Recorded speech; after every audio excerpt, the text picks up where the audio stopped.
Hi, everybody, and welcome to the Marshall Hangout. This week we have Rhaina Cohen, who is going to speak to us about when friends are life partners, which I think is a really fascinating subject. Rhaina is a 2014 Marshall Scholar, and we're really pleased that she's willing to join us.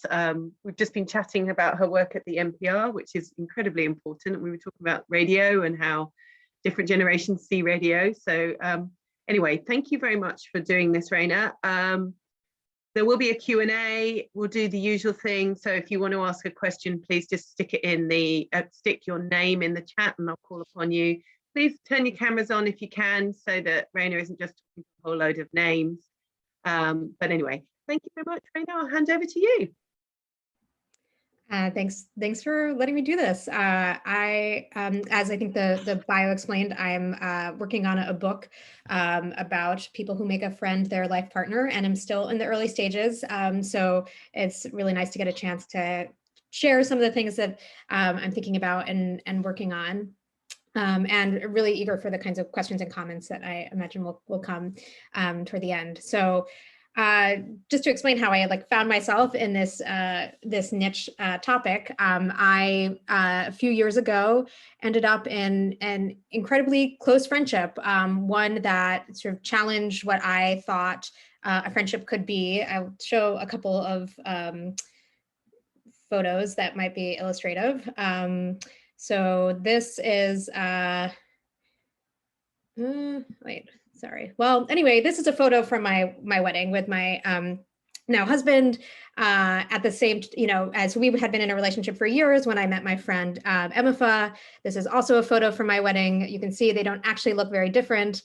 This sort of bond that I have with this extremely close friend of mine and with my romantic partner.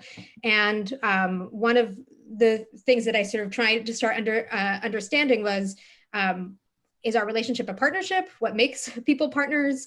And then do other people have relationships like this? Because we were constantly trying to explain to other people, who our who the plus one was, who was going to our work events and so on.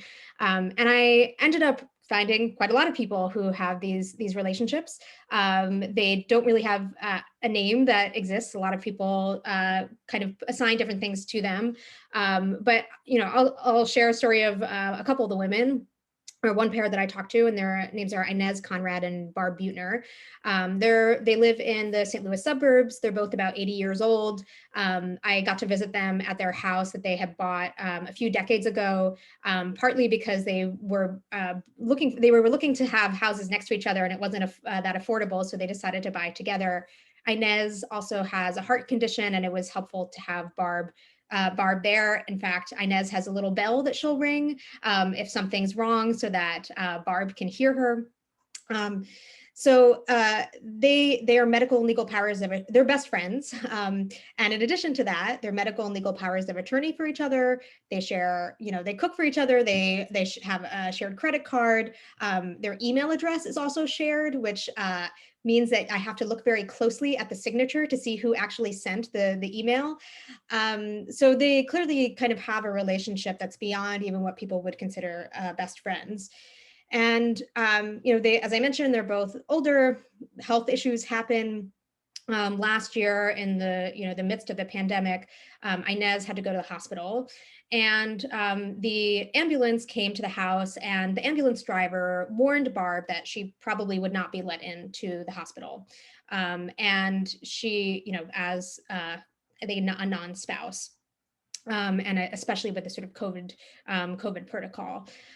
Barb followed the ambulance anyway to the hospital, and in fact, she did have to wait outside in the cold, in the sort of St. Louis cold in the winter. And at the same time, she watched somebody from a couple from across the way, or people who appear to be spouses, where both the spouse got to go in with the person who had just come out of the ambulance. So, it appeared at this kind of moment that these two women were treated in a kind of fundamentally different way than people who looked just like them, but had rings on their fingers, or they might not have even actually been spouses, but just in a romantic relationship. And And it's a moment that showed that the perception that they had of their own relationship, even though they had also tried to kind of codify it with these legal rights, was not the way that people viewed it on the outside.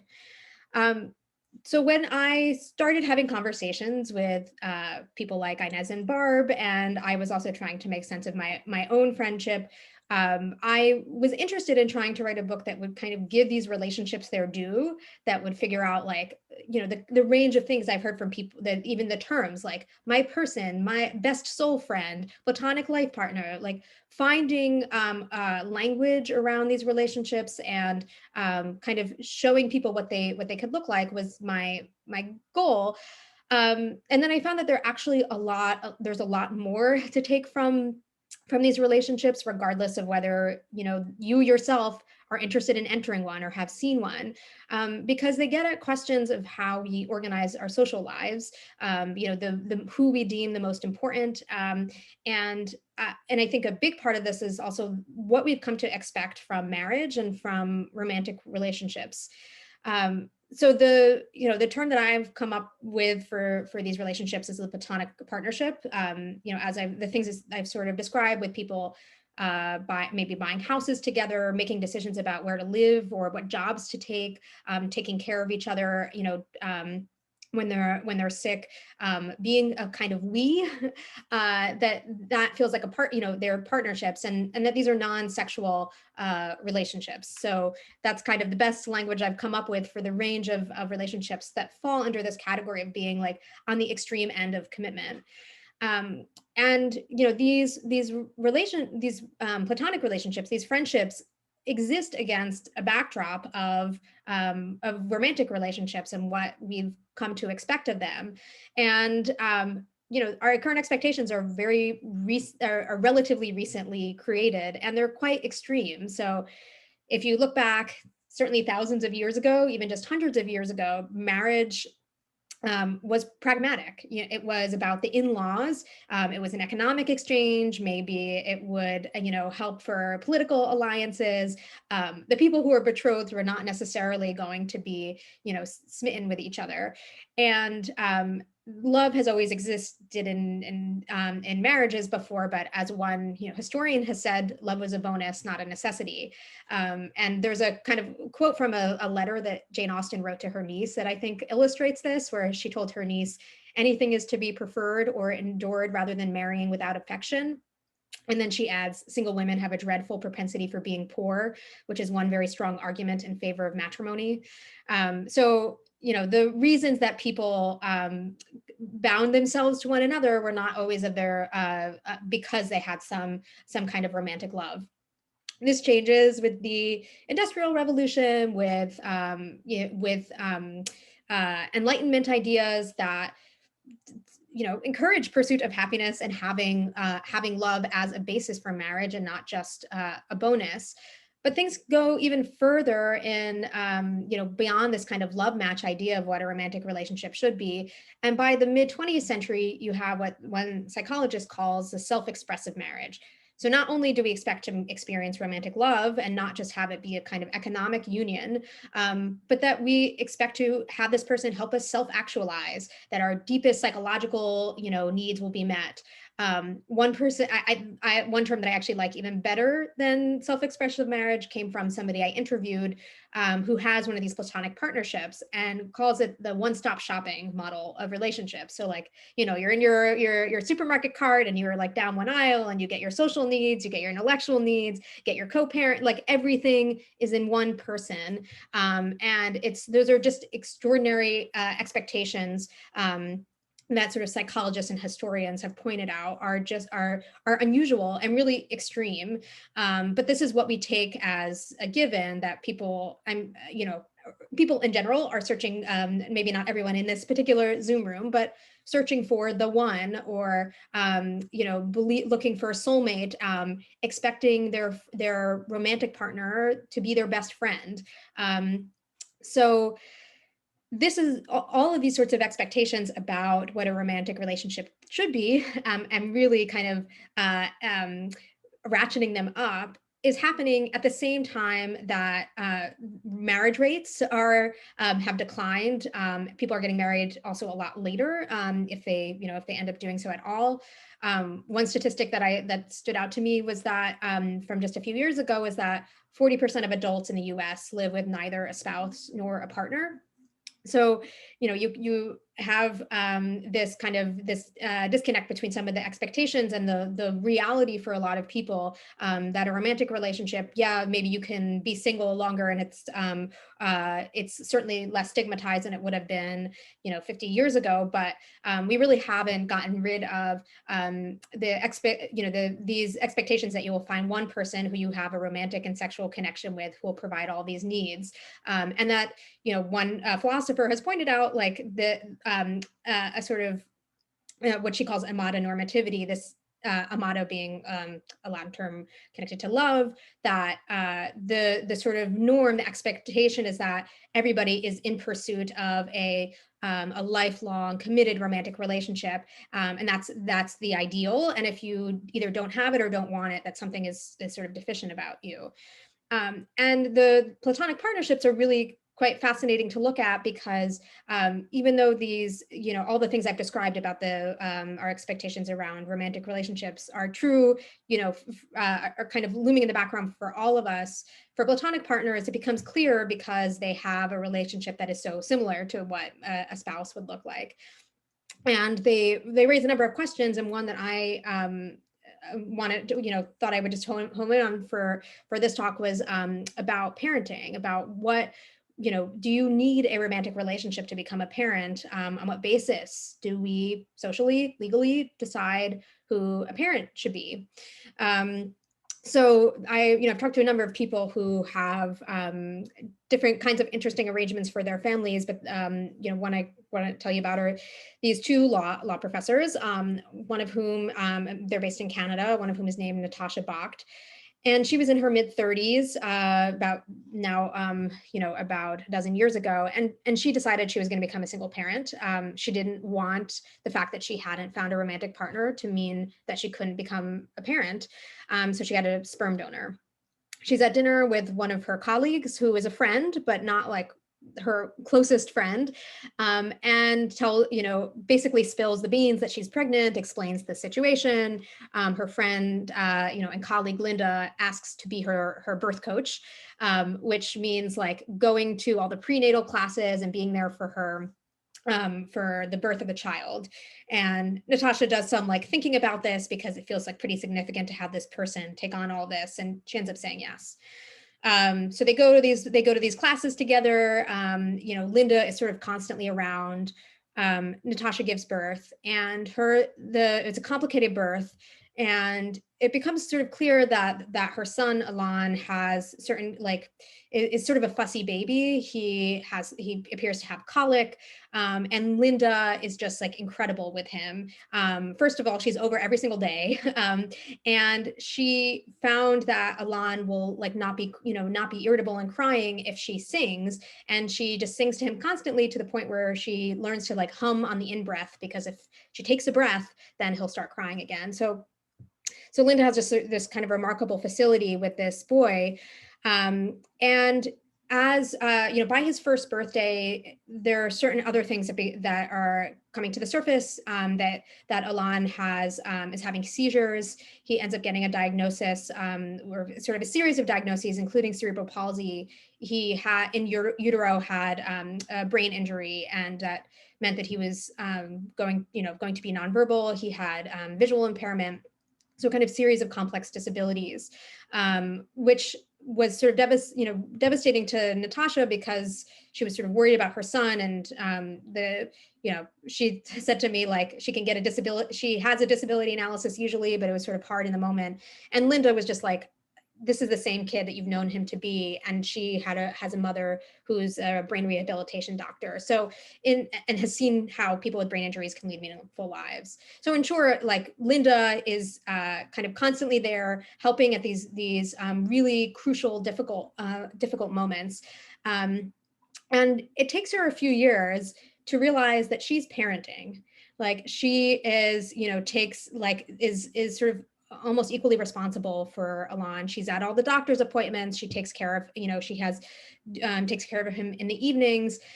And it's only after somebody made a comment to her that she was parenting. And then after that, when Linda was 40 and herself considering having a child on her own, that she kind of paused and realized that, and sort of had a kind of revelation that she's already a mother to Alon, and why would she want to have another child when she's already a parent?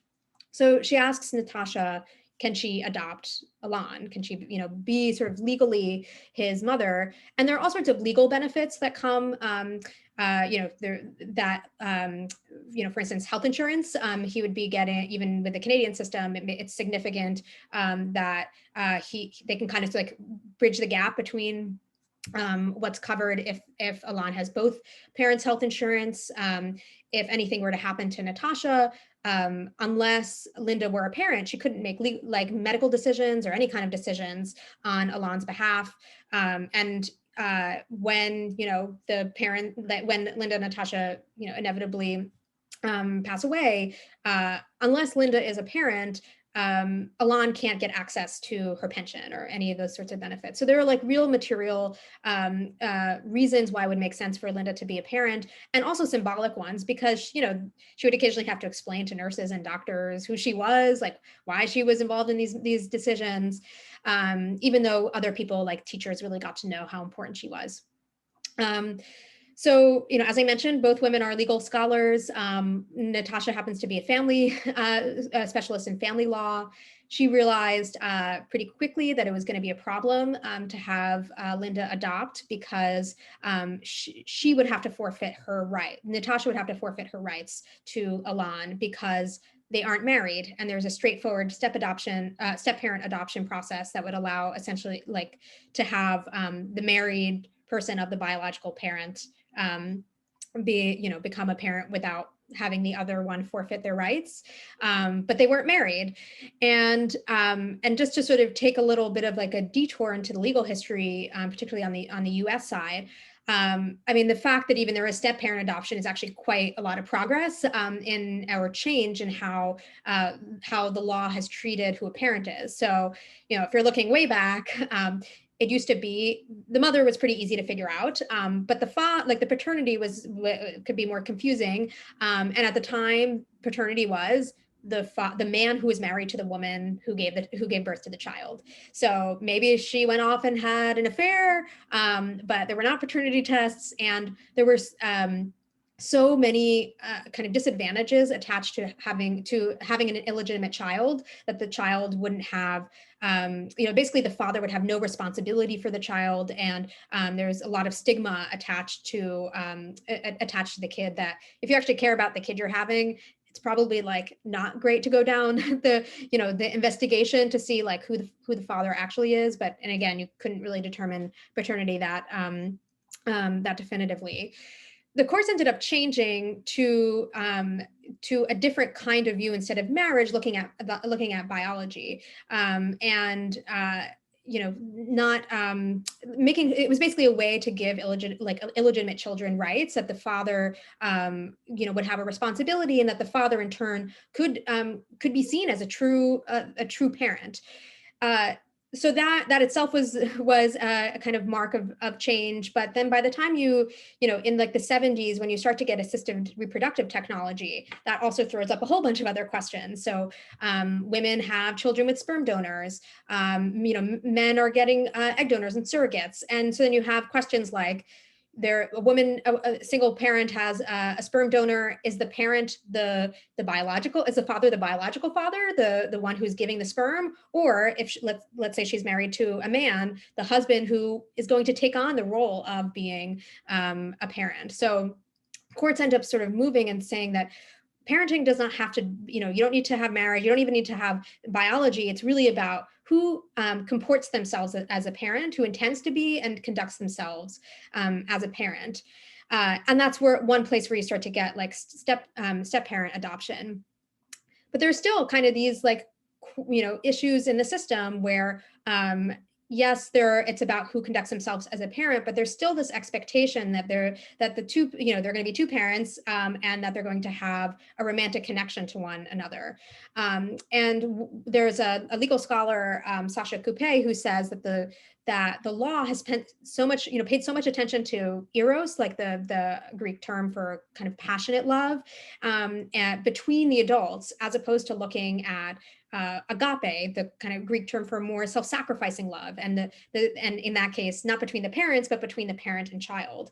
And this is sort of what Natasha and Linda are running up against, where she can't, Linda can't adopt because she doesn't have a marital relationship with Natasha. And that's the kind of like what this legal scholar would sort of talk about as a new form of illegitimacy, of disadvantaging a child based on the marital status of the parents. So instead, what Linda was able to do is this sort of legal workaround where she was seeking a declaration of parentage. So she wouldn't formally adopt, but she would be getting like all the same rights and benefits. And the family sort of gathered affidavits from teachers and family to show like Linda is really acting as a parent, and a great one at that. And so really focusing on the connection that she had between with Alon, rather than her relationship necessarily with Natasha. So their case is really they ended up being successful, and Linda got a call from her lawyer telling her, "You're a mama," and the women sort of see themselves as co-mamas. And their case really sort of gets at what, if anything, do these sort of like romantic and sexual ties between parents have to do with the ability of a parent to kind of take care of a child.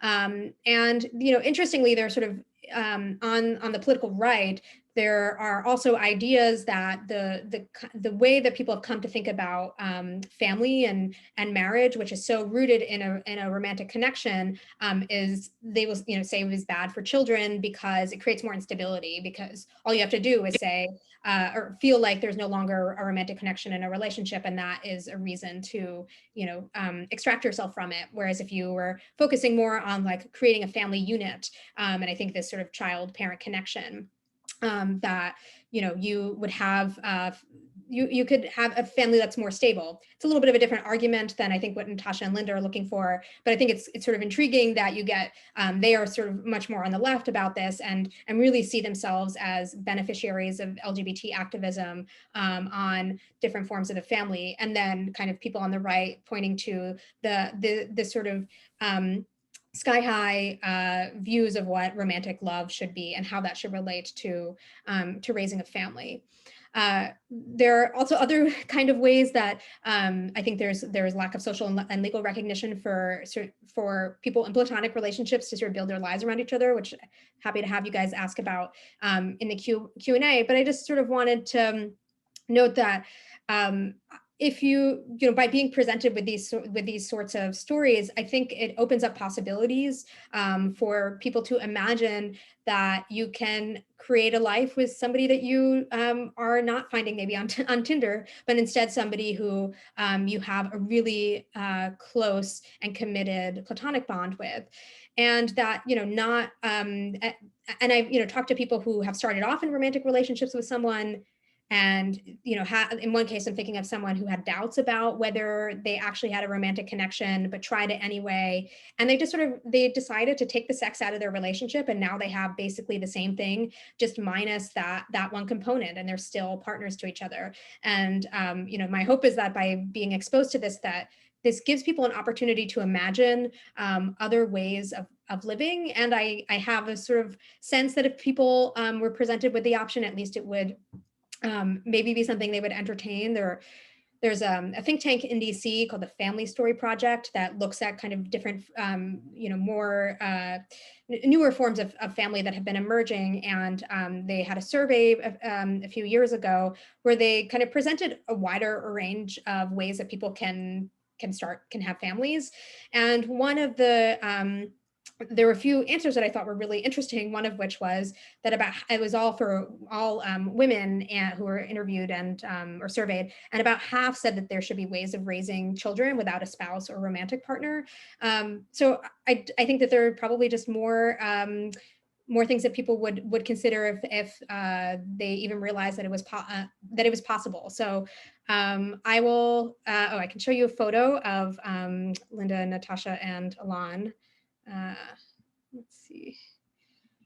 Can see the few of them there, and I think I'll just leave it open to questions. As I said, I kind of focused more on the parenting side, just to hone in on one thing, but I'm happy to sort of talk more broadly if people have questions around these relationships more generally, what the kinds of questions they raise about the role of sex and romance in determining what a partnership is, all sorts of other things too. Thank you, Rhaina. Just so if you want to ask a question, if you can just type your name into the chat and I will call upon you and ask you to unmute. It's a really interesting topic and a really interesting way of thinking about relationships. Oh, I have a question. Laura. I have two questions, if that's okay. I'll be greedy, or I'll ask one and then I'll let somebody else have a go and then come back. So based off of your research, I'm curious if there's anywhere in the world that does this well today.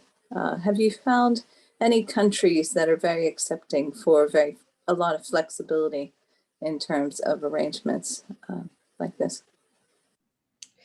Yeah, it's a good question. I'm planning to do some more comparative work. I think what I found more, or maybe more familiar with, is like historically that these sorts of relationships where there are very kind of intense, passionate ties between friends were far more common until the sort of late, the turn of the 20th century.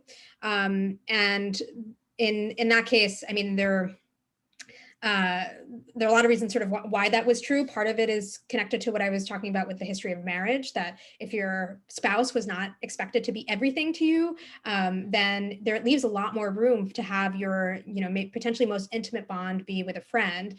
And I'm just thinking kind of anecdotally about friends whose parents have had arranged marriages, for instance, that they tend to have, and the expectation around these arranged marriages is that, yes, you will like come to love this person, but you might not have the passionate head over your heels kind of love that a lot of us expect when, if we're able to sort of find partners on our own.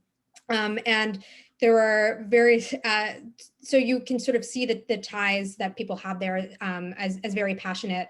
And by the time that kind of heterosexuality is seen as sort of a fixed identity and not just like you have men have sex with men, that is, basically it was like an act that you did at the time, as opposed to something that was that became attached to who you are, and both kind of unchangeable and deviant. Welcome, thank you, Freudianism and different forms of psychoanalysis. That's when these sort of fell away. So these sorts of relationships were basically were if not sort of full-on partnerships, and a lot of the kind of romance and that can be contained within an otherwise platonic relationship and passion and sense of just real ardor was common, and I've seen that in countries, I guess looking more at men, where these have been more acceptable, tend to be countries where there's interestingly sort of a lot of homophobia and kind of sex segregation, because the the people that you're spending the most time with are going to be the people of the same gender, as opposed to maybe your spouse who's kind of coming from a little bit of a foreign culture in a way. And I've also, but at the same time, I've heard how this has changed quite rapidly, that in places where, in parts of China and India, where you would see men holding hands and having these sorts of like very, very intimate friendships, that some of the I think as like the possibility of homosexuality has become clearer, the types of intimacy that are possible in friendships have kind of slipped in the process. So they're kind of partial answers to the questions there. Oh, thank you. Kevin. Yes, thank you so much, Rhaina. I thought this was great. I really appreciated the talk. And I'm interested in, as you did the research, to maybe situate this phenomenon in the historical context, like how you try to distinguish between exactly what you just touched on, right? Like, what are instances of this phenomenon legitimately, and maybe what's an element of straight washing, right? Like in the gay community, there's like this huge joke of like, so-and-so never married, but yet the best friends slept in the same bed every night. They died holding hands, right? So, it's interesting, right? Like I find that sometimes we're engaged in like pushing back against this idea that like, the erasure of like gay people like was simply platonic, intimacy. But I also find that like that I think what you talked about has really helped complicate my thinking, because obviously I think this is a situation which is super legitimate, especially given the anecdotes you provided. So yeah, just interested in your process there. But yeah, thank you so much. Yeah, so I deliberately did not do like a whole spiel on the history because it is super complicated, and it is really, I kind of, if it was going to be one component of like a still, not a gigantic talk, I didn't know that I could do it full justice, but I do think that it's really interesting, and there's a lot of like kind of debate even within, among historians, among sort of people who are doing queer studies about how to look at the past, how to look at these sorts of relationships. And I think there are some people who will view any of, pretty much any of these sorts of what are called romantic friendships. That's been sort of the term in the historical literature as like proto lesbian or proto gay relationships. There are a lot of people, there are people who push back, and I mean, I don't know that there's anyone who's saying that all of these were platonic. I think the point is that like we can't actually know what people were doing in bed, and then that creates its own set of questions about like what does it mean to be a lesbian.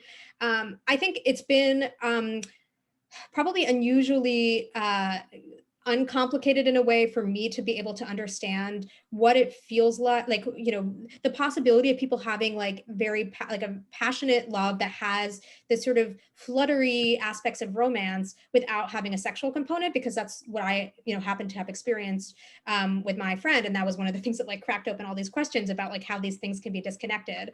And I think my take on it, which aligns with a number of the historians I've talked to, is that surely some of these, maybe many or most of these relationships were involve some sort of sexual contact. I don't know that we can ever be the jury on that, but I think it's also going way too far to say that all of them, were sexual, and that there are actually really interesting, like if we entertain the possibility that there were different kinds of connections that people had, it kind of creates more provocative questions for us to entertain in the here and now about why do these relationships not make sense to us? Why do we jump to I think the straight washing is obviously a really clear way that you can go in a wrong direction. But I think the other possibility is sort of flattening history and the possibility that people had different kinds of experiences of love and affection than we're able to really contemplate now. So that's kind of my take on things. Like love without, I get one person for this is like the possibility of love without lust that I think is lost on a lot of us now. Garrett.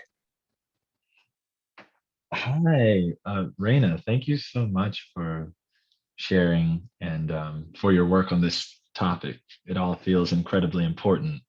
I would love to hear you say a bit more about the importance of semantics.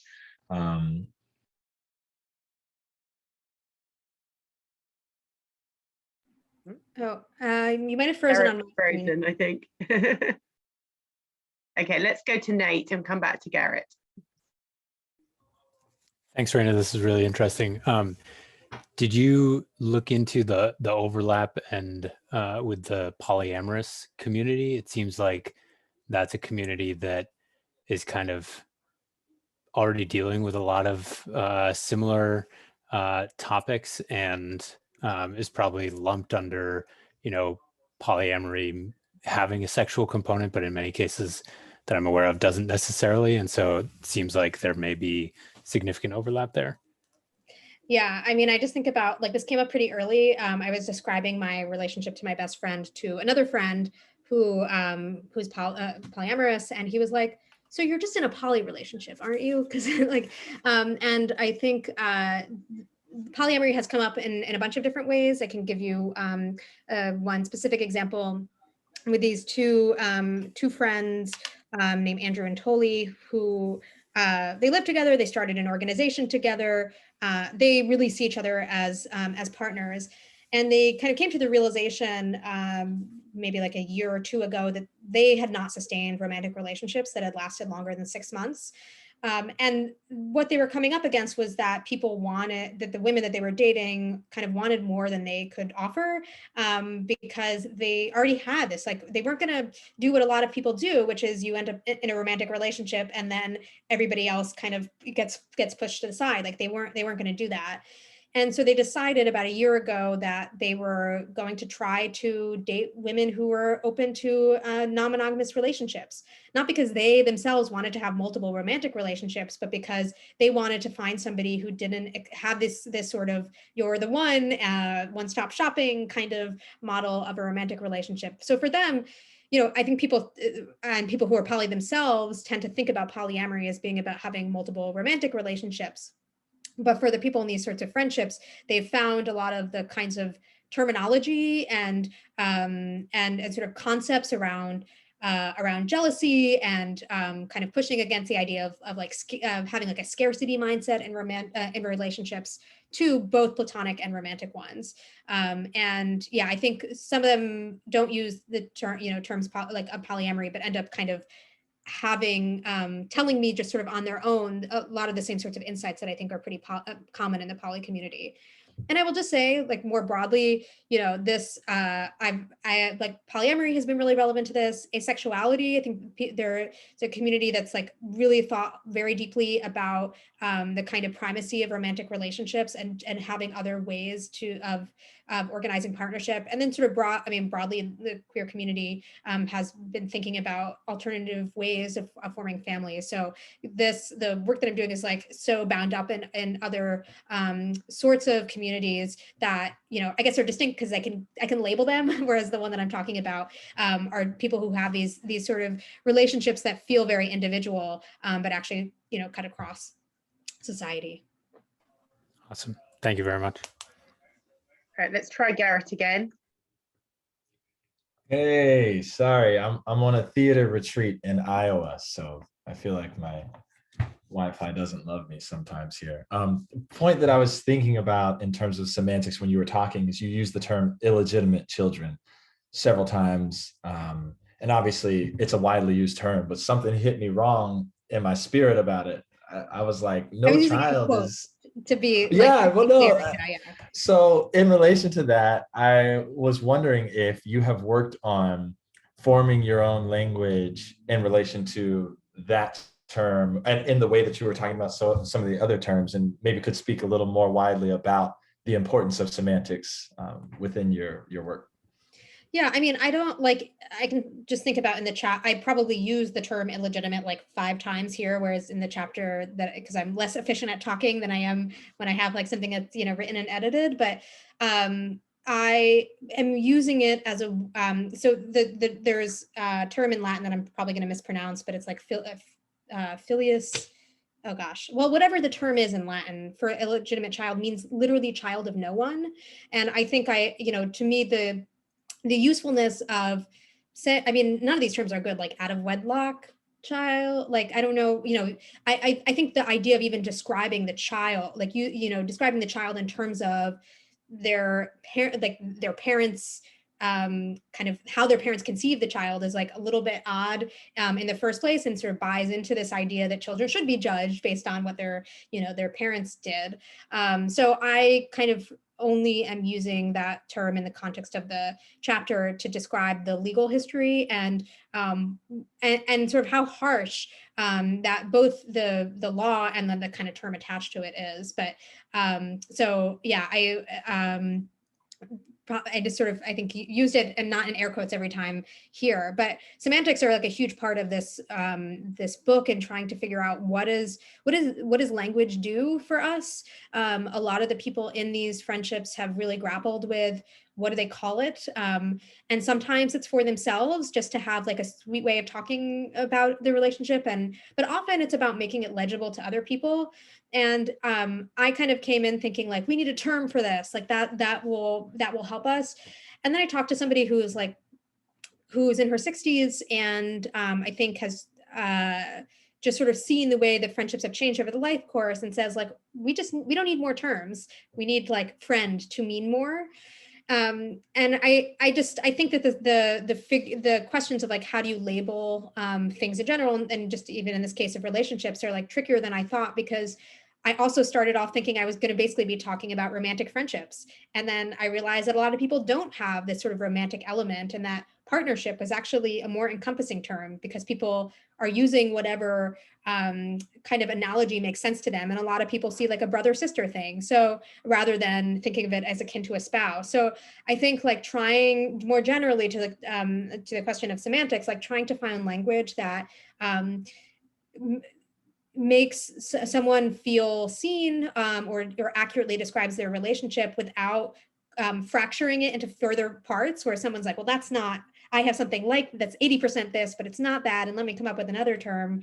Like, I think you end up having a proliferation of terms, and then I kind of wonder what, am I doing any good by introducing new things? But yeah, I think the language thing is tough in a lot of ways. Leah.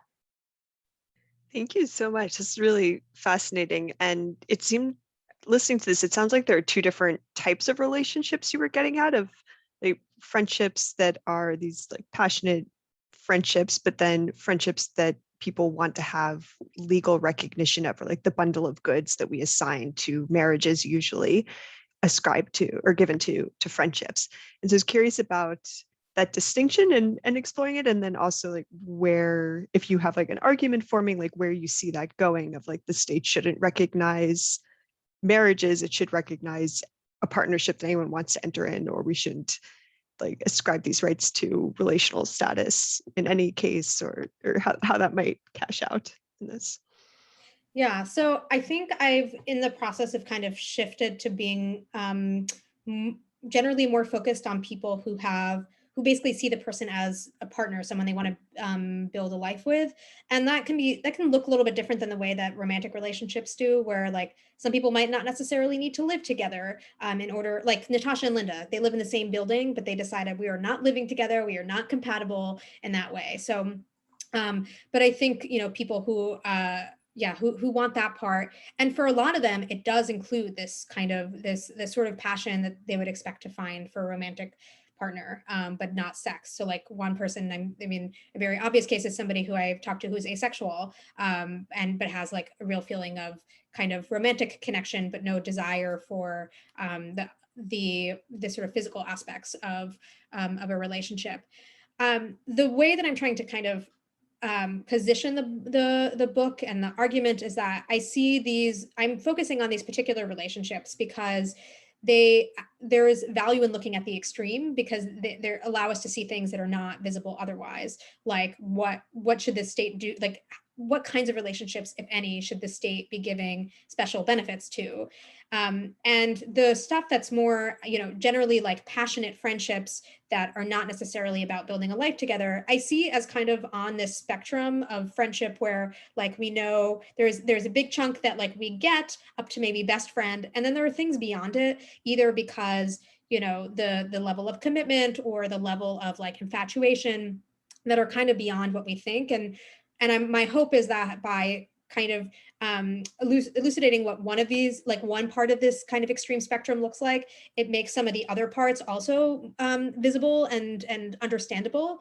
In terms of the question about marriage, I'm like less deeply into this research, but the same philosopher who came up with this term of amatonormativity she's done some like really interesting work on marriage and sort of breaking down I think like sort of would seem like maybe common sense arguments for why the state should privilege romantic relationships over others. Like why does it matter that people are having sex, or like that you think people are having sex for a relationship to be valued? And yeah, there's a whole bunch of stuff there. She calls for like what she calls a minimal marriage. So basically like so instead of having literally 1,000 rights and benefits, like federal rights and benefits that are packaged together in a marriage, and a lot of which have like nothing to do with, you know, I'm trying to think of some of the less sensible benefits, but there are some things that are like immigration rights, or you know, having access and like healthcare rights or something that can make sense for strengthening the bond, but a lot of others that don't. And she says just like pare that down to only the benefits that actually are about encouraging like stability in the relationship. And I think that that's one possible way to do this. I don't know that in the US, like marriage is ever going to be stripped down. And it seems like more likely that you could have something that you find in some European countries like France. There's these registered partnerships called PACs that are actually, I think at this point, more popular than marriage, that are a way for people to sort of enter into a civilly recognized like relationship. But it's like cheaper to enter, cheaper to exit, doesn't have the kind of historical, you know, and symbolic meaning attached to marriage.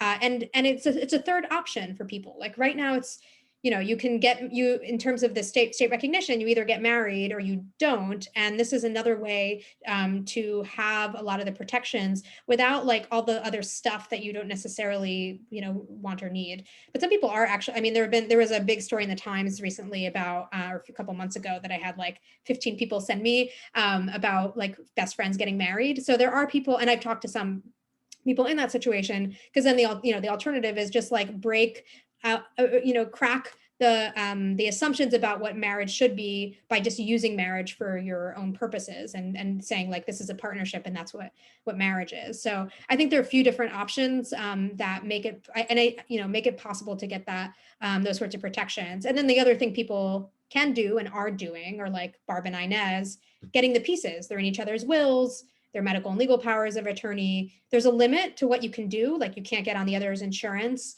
But you know, there are piecemeal ways that people can do that. But I think it would be easier if there were some other option that kind of at least put some of these, that had fewer, you know, restrictions.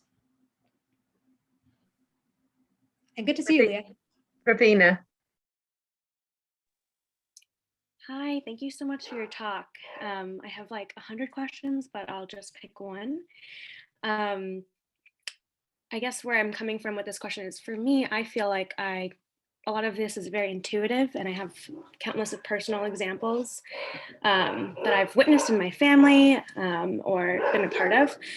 And so I'm wondering if when you talk to people and you're interviewing them in your research, do they ever like credit a source of like, not inspiration, but feeling like this is so normal because they've been exposed to these things, these types of relationships, whether it's due to like culture or like personal culture, family culture, or like just where they live? I don't know. Yeah. Yeah, I mean, all of the above. One way I've like found people is by referring to an inspiration for a lot of people, Oprah and Gayle King, that they see their relationship in their very kind of famously intense friendship, or you know, there are examples in pop culture like Broad City, Insecure, where I think I think I've had a couple people talk about Sula, the Toni Morrison book, that they do see elements of their relationship reflected externally. You know, for other people, I think it comes naturally because they have a broader conception of who family can be. So Natasha grew up with a lot of aunties and people she referred to as auntie and uncle who weren't related to her because her parents are Indian immigrants.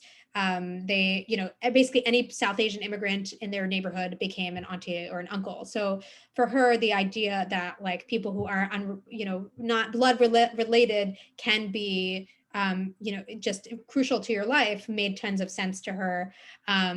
Yeah, I mean, I can give other examples, but I think for a number of people, it's like their family had a kind, was pretty expansive when they were growing up, and it made sense to them that way.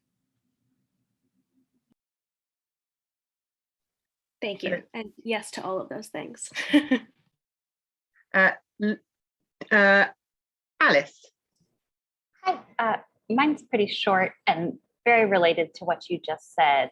So and I'm so sorry if I missed this earlier, but do you kind of include in your research household units where people are related to each other, but not a nuclear family, like cousins co-owning a home for 50 years? Does that count as what you're talking about, or not quite for one reason or the other? I haven't, I've had people like tell me about sisters or, other kinds of like people who are blood related who have these sorts of like that, have basically or like living life together in the way that I'm describing. Cousins is interesting because it's sort of like, well, at what point, like, if you're like third cousins, is that the equivalent of being, not blood related, and like how important is that? I haven't, and it's a good, like, I guess I have to sort of parse why I haven't taken people who are, in existing familial relationships. I think there, there's a voluntary, like friendship is generally voluntary. And I think the way people fall into these relationships is interesting and would be different than people who were kind of put together when they were young. But then that's also drawing kind of arbitrary, like in a way, the sort of distinctions that I'm pushing against. So between like blood relations or family relations and non-family relations. So yeah, the answer is no, I haven't. I'm generally really interested in like co-living. I'm about to in like a few days. My husband and I have a couple of our friends and their kid moving into this house. So I have a very like broad like interest in these sorts of things, but for the book I just kind of narrowed in, but I will think about like whether there's a justification in doing that. Thanks to your question. And John. Hi, thanks very much. Very provocative talk. I guess I've led a fairly sheltered life in that I've never run into knowingly these sorts of relationships except brothers, sisters, brother and sister, and indeed cousins. And so in a sense, Alice has asked part of my question. The other is, which may be nonsensical, but at the current time, how common do you think this phenomenon is? I mean, I don't need a number, but do you think it's something that's rare, frowned upon by society, would happen more often if it were facilitated? Yeah, it's hard. So I'm thinking about trying to run a survey. We'll see how that pans out to get like, I think the numbers are probably low, but one of the things I've been really kind of keen to find out is like not just how many people are having these, but like who are the types of people. So, I've talked to pastors who have, youth pastors who have this kind of relationship. I've talked to porn stars who have this kind of relationship, people who are like politically conservative, people who are older and younger. And I think it's really, I have found it much more interesting, I guess, personally, that it's not just among like people who are really consciously trying to challenge ideas about, family or relationships that have fallen into them. And in a lot of cases, it's, I think, particularly among people who are older and would have been doing this, sort of entering into these relationships at a time when it would have, I don't know, maybe been more like confusing, that it's out of necessity, that it's, people coming together because one person is sick, or like the two women I talked about who are older at the top, one of them got divorced, the other was sort of help from her husband, who I think was not a good presence for the kids, and the other woman ended up playing the role of a parent, and they became like extremely close that way. So I basically can't give great numbers on this, but I do think that they are sort of like hidden in places that you wouldn't expect. And that at a certain point, people aren't so judgmental anymore. Like these older women said, if they were 30, maybe people would be saying things to them. But because they're in their 70s, 80s, people don't even see them as sexual beings anymore, or like people who care about romance, which is its own kind of issue. So yeah, I think that's the best that I can say on this front. And in general, if people know about anybody who's in this kind of relationship, like I'm, especially from sort of walks of life that are not just kind of young and urban and stuff, like I'm always searching for them. No, it's very helpful. Thank you. So I'm going with two last ones. Laura, you had a second question you wanted to ask, and then I'll go with you, Nate. So Laura, then Nate. Given all of the wonderful questions, I've actually changed my questions. Thanks, everybody, and thank you for this talk today. Actually, so the question is, did your time as a marshal input into this research? And if so, how? So I studied comparative social policy, and I focused, my thesis was about paternity leave policy. So I'm interested, like really from a point of egalitarianism, I was like gender egalitarianism was interested in kind of this norms around families and this and what the state can do to kind of equalize roles in the family, which is, once people have kids, that's when you start to see these big divergences within, house between women and men and heterosexual relationships. So I think I was like contemplating some of the stuff there. I can say my best friend I met through a friend of a friend who I know at Oxford, through a friend of my partners who I know from Oxford. And it's so that the Marshall, by a chain of association led me to this. I think a lot of the questions that around gender and family formation and relationships have been kind of persistent for me. Super, thanks.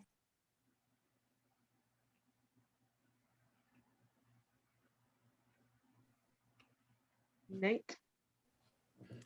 Seems like the framework and terminology used to kind of unpack all the different needs that go into various relationships of different types could be broadly applicable and very useful for helping people to contextualize their own relationships wherever they fall on the spectrum or space of relationships, and helping to kind of name and identify what they are or are not getting in their current relationships. Have you thought about kind of expanding future work into looking at the applications to everybody in their relationships in their life, and improving and expanding on those? I mean, my hope is that the book itself will be kind of helping people think through these things for their own lives. I wrote an piece for the Atlantic last year that kind of introduced these sorts of relationships.